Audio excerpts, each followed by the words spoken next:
Tucker Jorgensen and his family are watching divers pull a submerged car from the river by their home. Okay, here it comes. But they don't know that this recovery mission has now become a search for a missing criminal. So as we turn around to leave, I noticed that my neighbor left his garage door open. I just thought that was kind of weird because I knew he was out of town on a fishing trip. That's when I decided to drive over to where the police were, and I told them, hey, something's kind of out of place, you might want to check it out. And I went home. And I think the day's just kind of done, and a sheriff calls me, and he was kind of intense about it. He's like, can you get over here as quick as you can? So I'm like, oh, dang, like I told my wife, I'm back in the action. So I jump on my four-wheeler, and that's where things started to get more lively.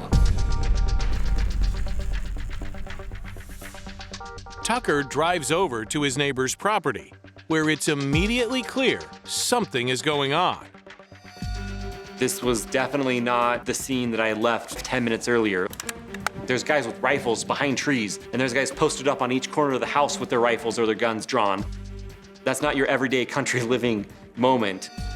The sheriff approached me, and he said, hey, this is what's happening. We think this gentleman broke into the shed, used a garden shovel to break into your neighbor's house, and we believe that he's the owner of the vehicle.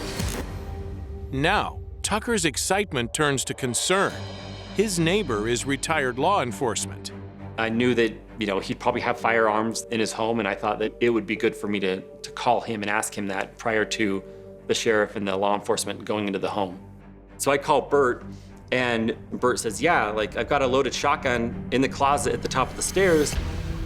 Law enforcement now knows there are weapons inside the house with potentially a man that they've been looking for who just broke into this property. So it can escalate, it can get really intense, and nobody really knows what to expect.